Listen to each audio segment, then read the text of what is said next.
1, C13. Sénateur Cormier. Honorable sénateur, je propose que le projet de loi soit lu pour la troisième fois. L'honorable sénateur Cormier propose, appuyé par l'honorable sénatrice Miville-Deschênes, que le projet de loi soit lu la troisième fois. En débat, sénateur Cormier. Merci, Madame la Présidente. Chers collègues, le Canada est ancré dans un territoire qui est occupé depuis des temps immémoriaux par les peuples autochtones. La pleine reconnaissance de cette réalité, des impacts de la colonisation et de l'importance de travailler à la réconciliation est essentielle à la construction du Canada d'aujourd'hui et de demain. Aussi, je tiens à souligner que les terres sur lesquelles nous sommes rassemblés et à partir desquelles je vous parle font partie du territoire traditionnel non cédé du peuple Anishinaabe algonquin.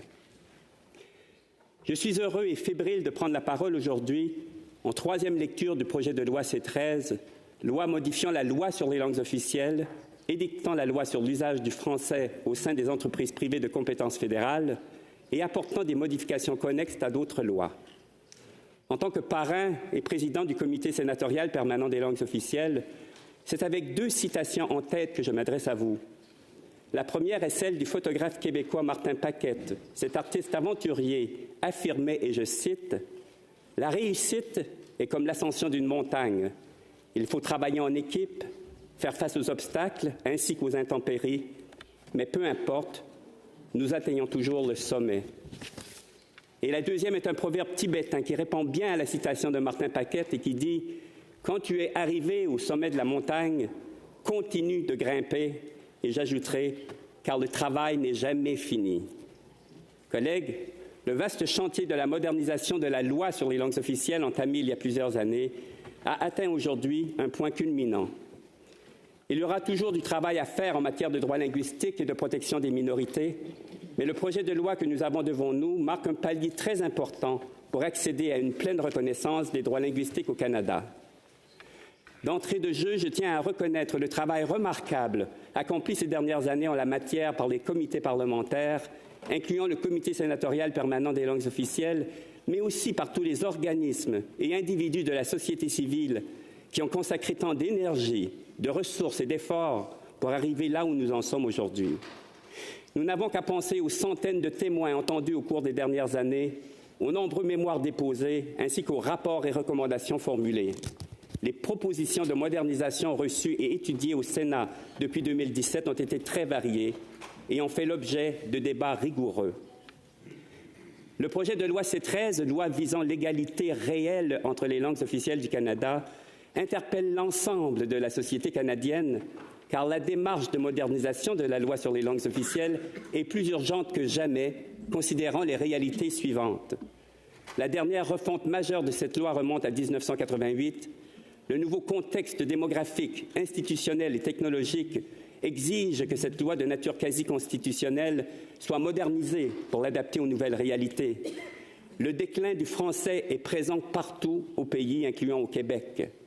La diminution du poids démographique des francophones hors Québec, le besoin de protection accrue des communautés linguistiques en situation minoritaire et d'un appui accru au bilinguisme, des problèmes récurrents de conformité à la loi de la part des institutions fédérales, pour ne nommer que celles-là, sont autant de facteurs qui nécessitent une modernisation de cette loi. C'est donc dans ce contexte que le document de réforme rendu public par le gouvernement en février 2021, qui établissait les grandes orientations pour la modernisation de la loi sur les langues officielles, s'est traduit en juin 2021 par le dépôt du projet de loi C32, qui est mort au feuilleton et qui est à la source du projet de loi C13. Nous voici donc à l'étape de la troisième lecture du projet de loi C13, qui est une version largement modifiée de C32, compte tenu de l'important travail réalisé par les députés de tous les partis de l'autre endroit et grâce à votre travail, honorables collègues.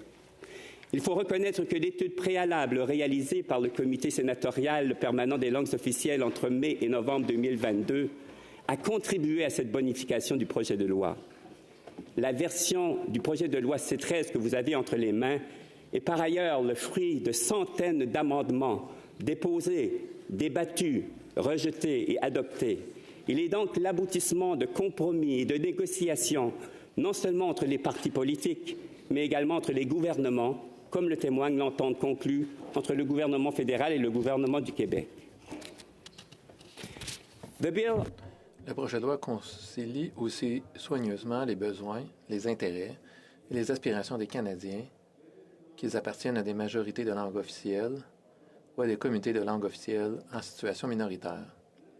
Néanmoins, le projet de loi C-13 suscite encore des préoccupations, dont certaines ont été entendues par le Comité sénatorial permanent des langues officielles au cours de ces récentes délibérations. Comme vous le savez, le 1er juin 2023, votre comité a reçu l'ordre d'examiner le projet de loi C-13. Depuis que votre comité a fait rapport sur l'objet de ce projet de loi le 17 novembre 2022, la Chambre des communes a apporté plus de 60 amendements.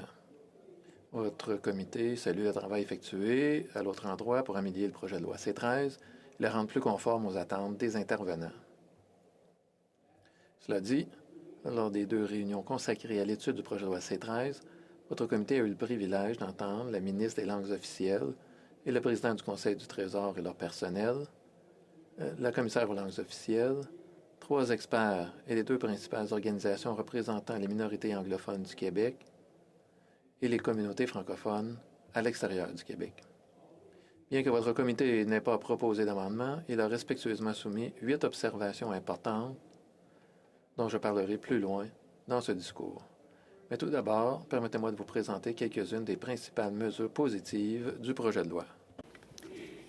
Je commencerai par la refonte complète de la partie 7 de la loi sur les langues officielles qui vise à favoriser l'épanouissement des minorités anglophones et francophones du Canada et à appuyer leur développement, ainsi qu'à promouvoir la pleine reconnaissance et l'usage du français et de l'anglais dans la société canadienne.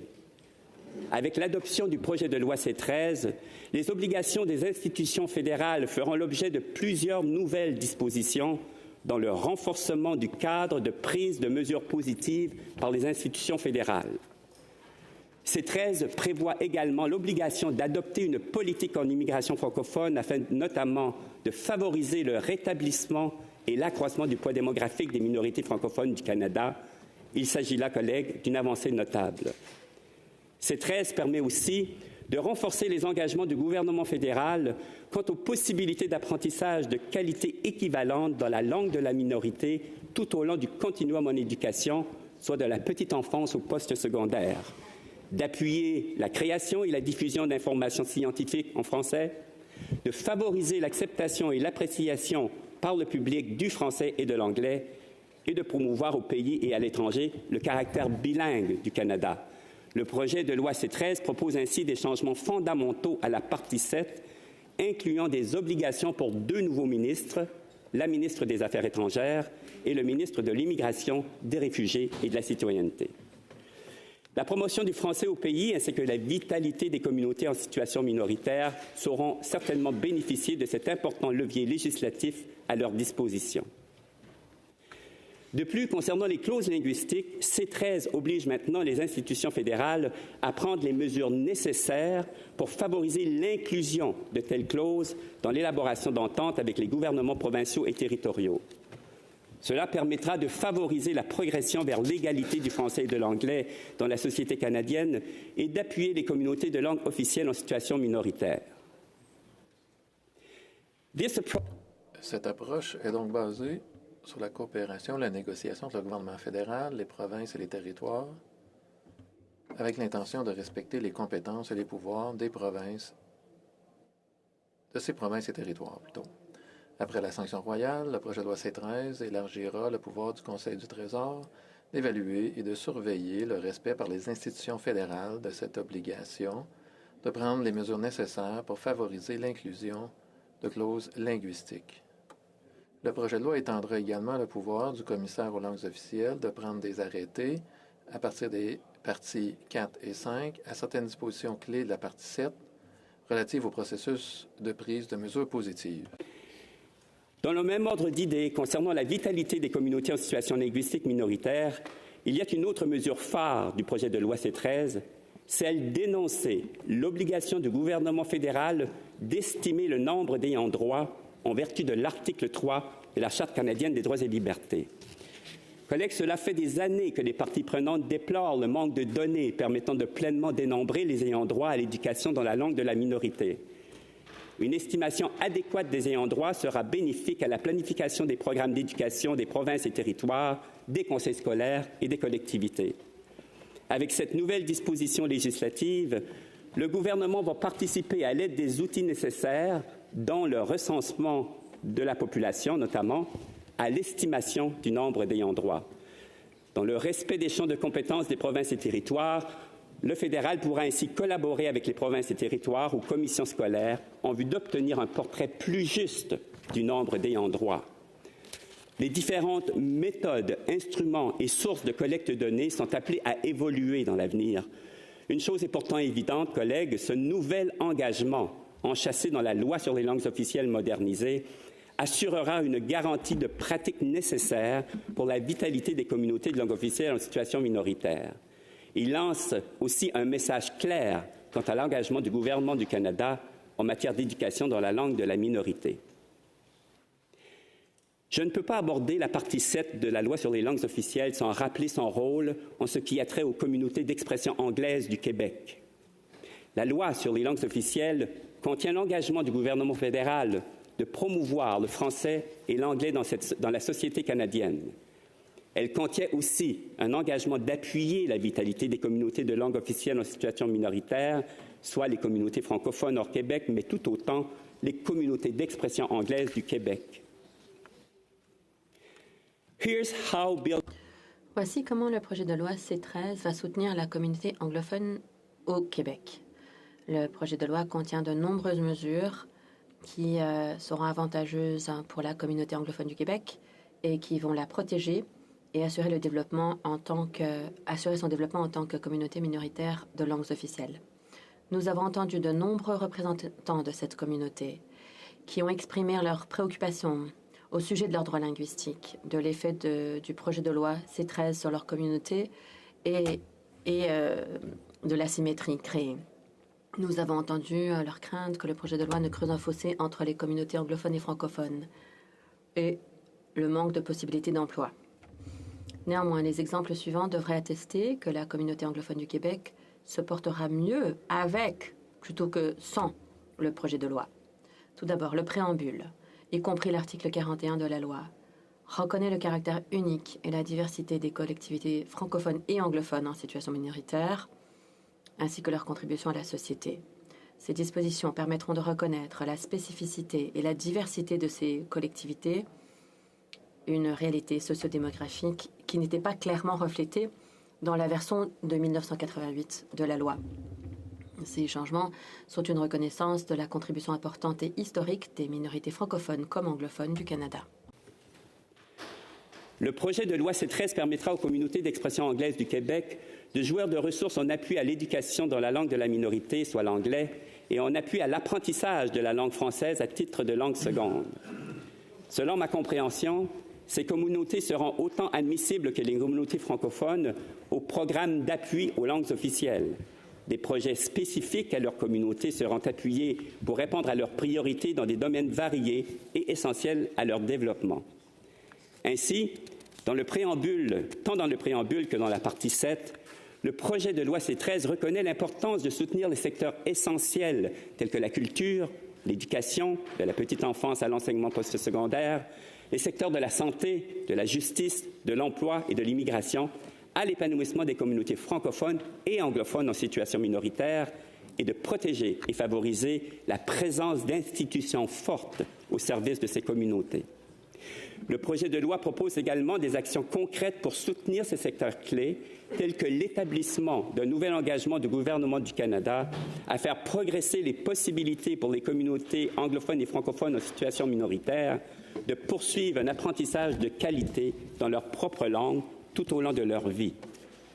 Parmi les mesures que le ministre du Patrimoine canadien peut prendre pour favoriser l'égalité de statut et d'usage de nos deux langues officielles, notons par exemple l'octroi de fonds pour l'administration d'un programme indépendant qui appuie les causes types dans le domaine des droits linguistiques et du droit à un traitement égal devant la loi garantie par la Constitution canadienne.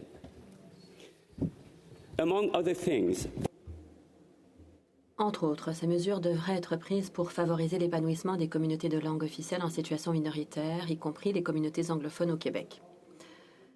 Il faut également respecter la nécessité de prendre en considération les besoins particuliers de chacune des deux collectivités, en tenant compte leur importance égale. Ces ajouts ne laissent aucun doute quant à l'importance égale des deux collectivités de langues officielles en situation minoritaire. Plus précisément, le texte renforce et clarifie les obligations des institutions fédérales relativement à la prise de mesures positives, à savoir une obligation essentielle pour s'assurer du développement et de la protection des communautés de langues officielles en situation minoritaire partout au Canada, y compris les anglophones au Québec. Elle apporte également des précisions sur ce qui est attendu des institutions fédérales dans la prise de mesures positives, qu'elles soient fondées sur des analyses qui peuvent elles-mêmes être fondées sur les résultats d'activités de dialogue et de consultation. Ces nouvelles obligations concernant les activités de dialogue et de consultation sont maintenant explicitement énoncées dans le projet de loi, ce qui permet de garantir que les institutions fédérales atteigneront un certain seuil lorsqu'elles prendront des mesures positives, tout en tenant compte des besoins des communautés de langues officielles en situation minoritaire. Les institutions doivent également mettre en place des mécanismes d'évaluation et de suivi de ces mesures positives. Le C13 garantit que les institutions fédérales vont continuer à fournir des services dans les deux langues officielles. Comme nous l'avons entendu de certains des experts lors de l'étude récente en comité, la mention de la Charte de la langue française au Québec n'enlève manifestement aucun droit aux communautés anglophones du Québec. Le projet de loi C13 reconnaît simplement l'existence d'une loi provinciale. En réponse à une question qui lui était posée à cet égard, Maître Janice Neymark a affirmé devant votre comité qu'il n'y a pas d'incorporation par renvoi avec cette mention.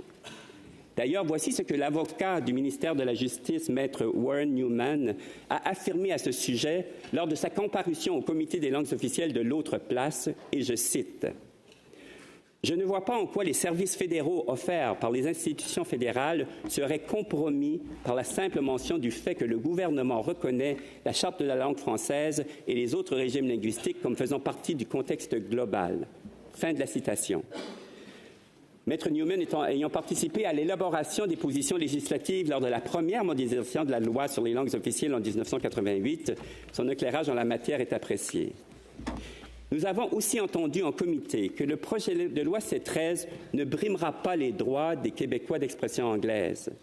Maître Michel Doucette, avocat et spécialiste en matière de langues officielles, a affirmé, a confirmé devant votre comité, et je cite, « Les articles 16 à 20 et 23 de la Charte canadienne des droits et libertés continueront à s'appliquer et à reconnaître des droits constitutionnels aux Anglo-Québécois. On ne peut pas leur enlever ces droits. L'article 133 de la loi constitutionnelle de 1867 demeurera également. Les droits qu'ils avaient constitutionnellement sur le plan linguistique demeurent, malgré la référence à la loi 96 dans la loi fédérale. » Fin de la citation. Maître Doucette a aussi tenu à préciser. Peut-être un instant. Yes, Senator Omidva. Sénatrice, le sénateur Cormier parle trop rapidement pour les interprètes. Il y a des portions de taille qui sautent. Est-ce qu'il pourrait peut-être retourner en arrière d'un paragraphe? L'enthousiasme n'est pas le meilleur outil parfois. Alors je reprends. Nous avons aussi entendu en comité que le projet de loi C13 ne brimera pas les droits des Québécois d'expression anglaise. Maître Michel Doucette, avocat et spécialiste en matière de langues officielles, a confirmé devant notre comité, et je cite, « Les articles 16 à 20 et 23 de la Charte canadienne des droits et libertés continueront à s'appliquer et à reconnaître des droits constitutionnels aux Anglo-Québécois. On ne peut pas leur enlever ces droits. L'article 133 de la loi constitutionnelle de 1867 demeurera également. Les droits qu'ils avaient constitutionnellement sur le plan linguistique demeurent, malgré la référence à la loi 96 dans la loi fédérale. » Fin de la citation. Maître Doucette a aussi tenu à préciser que cet article 133, qui prévoit des garanties constitutionnelles quant à l'usage du français et de l'anglais dans les débats du Parlement et de l'Assemblée nationale au Québec, créait déjà une asymétrie lors de la création du Canada en 1867 sur le plan linguistique. En effet, l'article 133 reconnaissait des droits aux anglophones au Québec, alors que les francophones dans les autres provinces n'avaient pas ces mêmes droits. L'asymétrie relativement aux droits linguistiques n'est donc pas sans précédent, a-t-il affirmé. Tout cela étant dit, dans les observations contenues dans son troisième rapport, votre comité a bien noté que la ministre des Langues officielles, la présidente du Conseil du Trésor et le commissaire aux langues officielles ont promis de surveiller de près les effets du projet de loi C-13. Votre comité croit qu'ils devront accorder une attention particulière au développement qui touche les communautés anglophones du Québec et faire régulièrement rapport des effets du projet de loi C-13 partout au Canada sans attendre l'examen de la loi prévu dans 10 ans.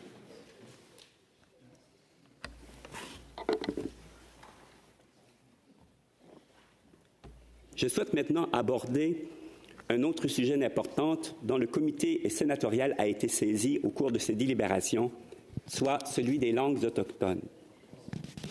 Nous avons été informés que dans le contexte de la démarche visant la modernisation de la loi sur les langues officielles, les chefs de l'Assemblée des Premières Nations, Inuit, Tapirit, Kanatami et le Ralliement national des Métis ont rencontré la ministre Joly pour discuter de l'approche du gouvernement pour les langues officielles. Également, lors des consultations sur la modernisation de la loi sur les langues officielles de 2019, des groupes autochtones ont participé au processus. Et avec C-13, votre comité a aussi appris que la ministre des Langues officielles, Ginette Petitpas-Taylor, a rencontré le commissaire aux langues autochtones ainsi que des leaders autochtones du Nord. Colleagues. Chers collègues, les langues autochtones font partie intégrante de la culture et de l'identité de la société canadienne. La revitalisation et le renforcement des langues autochtones et la réforme des langues officielles doivent être menés en même temps. La loi sur les langues officielles modernisées reconnaît que rien ne doit faire obstacle au maintien et à la mise en valeur des langues autres que le français et l'anglais, ni à la réappropriation, à la revitalisation et au renforcement des langues autochtones. La loi sur les langues officielles et la nouvelle loi sur l'usage du français au sein des entreprises privées de compétences fédérales ne peuvent porter ombrage au soutien et à la promotion des langues autochtones, et ce, dans le respect de la loi sur les langues autochtones, une loi qui a d'ailleurs besoin de plus de mordants pour qu'on puisse protéger et améliorer la situation des langues autochtones dans ce pays. Comme nous l'avons entendu en comité, la loi sur les langues officielles et la loi sur les langues autochtones sont deux lois complémentaires qui cherchent à revitaliser et à assurer l'épanouissement et la vitalité de ces langues et de ces communautés. En effet, bien qu'il faille donner à chaque loi son champ d'application, Maître Newman a confirmé devant le comité qu'il faut lire ces lois canadiennes identitaires de manière harmonieuse. Nous avons aussi entendu en comité que C-13 est tout à fait conforme à l'esprit de la Déclaration des Nations unies sur les droits des peuples autochtones et que le gouvernement fédéral s'efforce de prendre en compte l'enjeu des langues autochtones dans la fonction publique fédérale. À titre d'exemple, nous avons entendu que le gouvernement a lancé le développement d'un nouveau cadre sur la formation linguistique qui se veut davantage inclusif que la formation qui existe en ce moment, afin d'assurer une formation adaptée à tous les groupes en quête d'équité, incluant les employés autochtones. Dans son troisième rapport, collègues, le comité a d'ailleurs fait état de certaines observations relativement aux langues autochtones qui pourront servir de feuille de route pour le gouvernement fédéral et le Parlement au cours des prochains mois et prochaines années. Permettez-moi de souligner le leadership et le travail effectué par mes collègues, la sénatrice Michèle Audette, la sénatrice Bernadette Clément, sénatrice Clément, que je remercie pour le travail fait et présenté en comité. Alors, voici, collègues, un extrait pertinent de ce rapport déposé en cette Chambre, et je cite. « Les langues autochtones sont reconnues par la loi sur les langues autochtones, ainsi que pour la première fois sont reconnues dans les amendements proposés à la loi sur les langues officielles. C'est un petit pas pour avancer vers la réconciliation. Dans cet esprit de réconciliation et de respect des droits de gouvernance et d'autodétermination des peuples autochtones, nous nous attendons donc à ce que le gouvernement fédéral respecte ses obligations prévues dans la loi sur les langues autochtones. Dans un article qu'il a publié dans le cadre du 50e anniversaire de la loi sur les langues officielles et qui s'avère tout aussi pertinent dans le cadre du présent débat, le commissaire aux langues officielles affirmait, et je cite, « Les langues autochtones sont un élément important du paysage culturel du Canada. Dans un esprit de réconciliation et conformément aux valeurs fondamentales qui nous unissent, tous les Canadiens peuvent appuyer les premières langues et les langues officielles du pays. » Fin de la citation. Collègues, nous devons tous et toutes soutenir les langues autochtones et les langues officielles en utilisant les véhicules législatifs fédéraux à notre disposition pour mener à bien les progrès souhaités, soit la loi sur les langues officielles pour les 2 langues officielles du pays et la loi sur les langues autochtones pour les premières langues.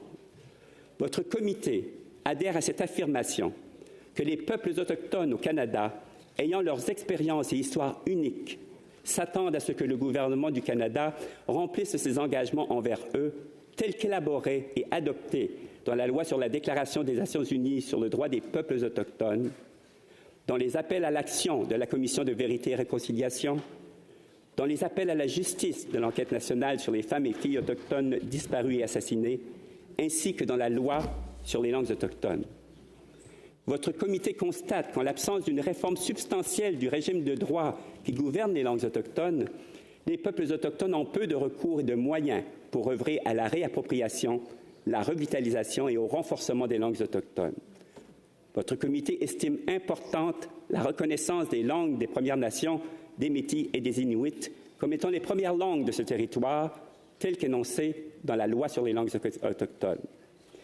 Par ailleurs, votre comité note que la loi sur les langues autochtones prévoit une obligation que le ministre responsable mène un examen indépendant des dispositions et de l'application de la loi dans les 5 ans suivant son entrée en vigueur et à tous les 5 ans par la suite. Dans un esprit de réconciliation et de décolonisation, votre comité s'attend à ce que le gouvernement fédéral se conforme à ses obligations et même qu'il dépasse les attentes juridiques minimales dans le respect des droits de gouvernance et d'autodétermination des peuples autochtones du Canada. Bill C-13 Le projet de loi C-13 clarifie également les rôles et responsabilités du ministre du Patrimoine, du président du Conseil du Trésor et du Conseil du Trésor. Il met également à profit leurs forces respectives qui sont liées à leur champ d'expertise et d'action. Le C-13 renforce les pouvoirs du Conseil du Trésor et ces pouvoirs deviennent obligatoires et demande que des pouvoirs additionnels soient octroyés, dont ceux qui sont liés à l'obligation des institutions fédérales de prendre des mesures positives. Ces responsabilités, ces fonctions sont conformes au rôle du Conseil du Trésor en tant que conseil de gestion, en tant qu'employeur de la fonction publique et en tant qu'entité qui émet des directives aux institutions fédérales.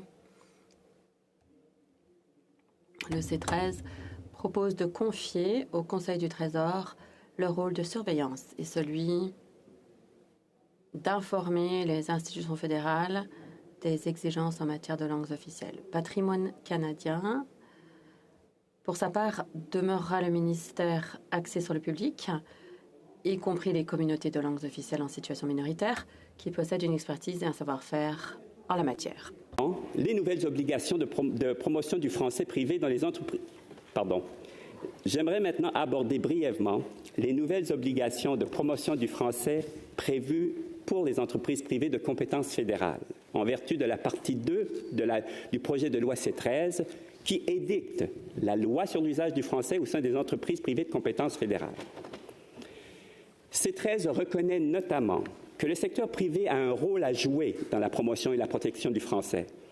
Pour cette raison, le projet de loi prévoit de nouveaux droits et obligations assurant la possibilité pour les consommateurs de communiquer en français avec certaines entreprises privées de compétences fédérales et des droits en matière de langue de travail permettant aux employés de communiquer en français. Je crois que ce nouveau régime assurera la protection accrue du français, tant pour les francophones de certaines régions à forte présence francophone qu'au profit de la population francophone au Québec. La préétude effectuée par notre comité a porté en partie sur cette nouvelle loi concernant l'usage du français dans les entreprises privées sous réglementation fédérale. Elle a sans doute influencé des travaux de l'autre endroit sur ce sujet. Après l'adoption de ce projet de loi, le travail n'est pas terminé, évidemment. Le processus de prise de règlement sera lancé dès que le projet de loi aura reçu la sanction royale.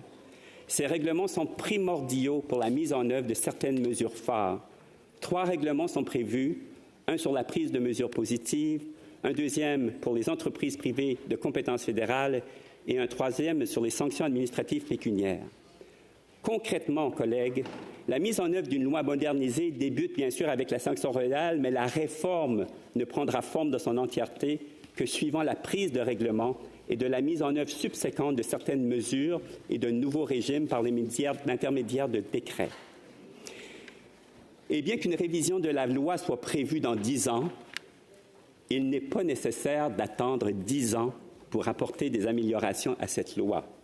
C'est dans cet esprit que votre comité a énoncé 8 observations qui, nous l'espérons, seront prises en considération par le gouvernement et l'ensemble des parlementaires au cours des prochains mois et années.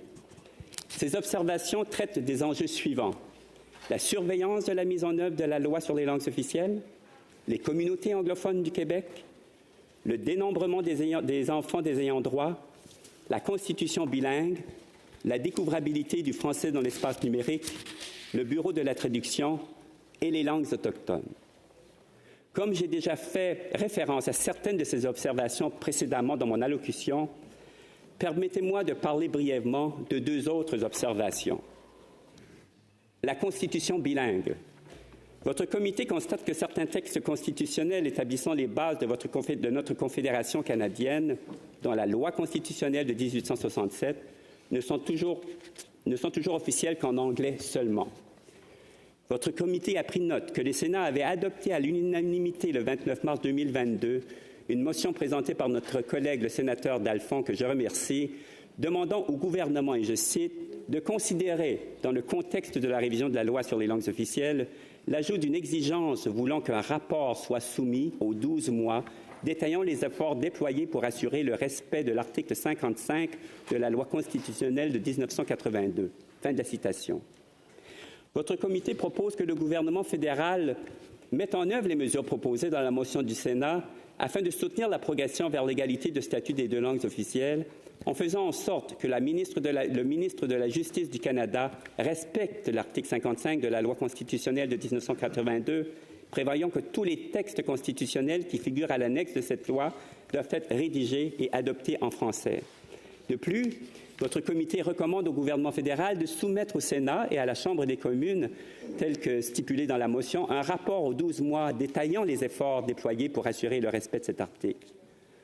J'en profite, collègues, pour remercier très sincèrement notre ancien collègue, l'honorable Serge Royal, d'avoir soumis un mémoire à cet effet au comité. Deuxième observation concernant la découvrabilité du français dans l'espace numérique. Toujours inspiré par le mémoire de l'honorable Serge Royal, votre comité est aussi d'avis que la présence et la découvrabilité de toute œuvre, création, recherche de quelque genre en langue française sont essentielles pour pleinement assurer la pérennité du fait français au pays.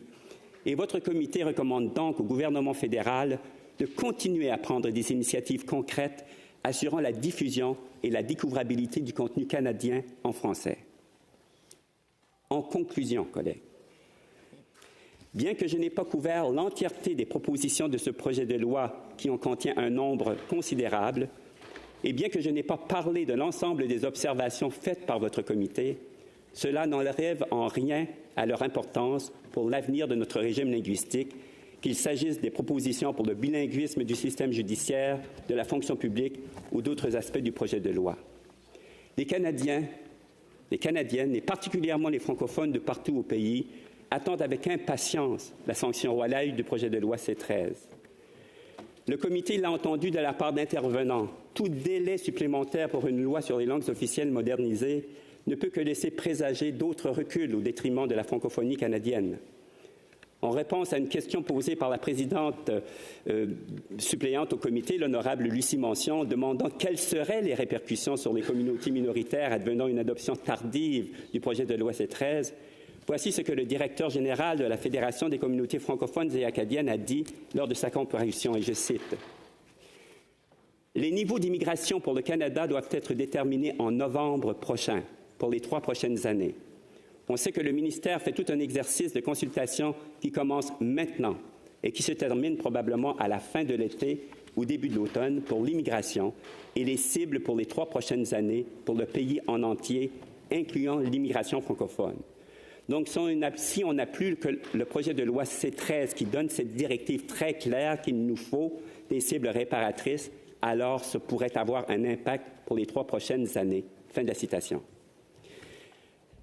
Collègues, il a été largement démontré qu'une volonté politique provenant de tous les partis de l'autre place est au rendez-vous pour accomplir une réforme ambitieuse de la loi sur les langues officielles. C'est donc une occasion inestimable à saisir qui est maintenant entre nos mains. Je suis confiant qu'un tel instrument législatif sera en mesure de créer les conditions nécessaires pour renverser les tendances linguistiques actuelles. Ainsi, collègues, je ne peux que vous inviter à voter en faveur de ce projet de loi dans les meilleurs délais, dans les plus brefs délais, devrais-je dire. Son adoption par cette Chambre permettra aux Canadiens et Canadiennes d'envisager l'avenir des langues officielles au Canada avec plus de confiance et plus de certitude. En terminant, sur une note personnelle, je dirais ceci. Un peu à l'image des enjeux associés à l'escalade d'une montagne qu'a brossé l'artiste aventurier Mario Paquette, en disant qu'il faut travailler en équipe, faire face aux obstacles, ainsi qu'aux intempéries. Ensemble, collègues, nous pouvons nous inspirer de cette vision. Nous arrivons tous et toutes au Sénat avec les aspirations et les rêves de nos communautés, mais nous portons aussi les blessures des générations qui nous ont précédés et celles que rencontrent nos communautés aujourd'hui. Chacun et chacune d'entre nous porte le poids de l'impact de l'histoire sur nos cultures, nos langues et nos communautés. Et nous avons en commun le désir d'améliorer le sort des nôtres. Il y a au Canada des réalités troublantes, absolument inacceptables, particulièrement pour les peuples autochtones. Il faut reconnaître cela et faire preuve de bienveillance, de respect et de compréhension les uns envers les autres. Il faut aussi se donner la main, se serrer les coudes et travailler ensemble avec ouverture pour que nos rêves communs se réalisent. Collègues, je siège au comité Holo depuis mon arrivée au Sénat. L'esprit de collaboration qui y règne m'a toujours ému. Au-delà de la partisanerie, au-delà de nos différences, nous arrivons toujours à des consensus qui bénéficient à tous les Canadiens et Canadiennes. Et je veux remercier sincèrement la sénatrice Mention qui a assumé la présidence du comité pour la durée de l'étude en comité avec rigueur et équité. Et j'émets le souhait profond et sincère que nous continuerons d'être inspirés par cet esprit. Un peu comme une équipe qui gravit la montagne en prenant soin les uns des autres, nous nous assurerons d'atteindre le sommet, de contempler le ciel et la terre devant nous et de célébrer ensemble ce que nous aurons réussi à accomplir ensemble pour le bien de tous et de toutes. Merci. Thank you. Miigwech.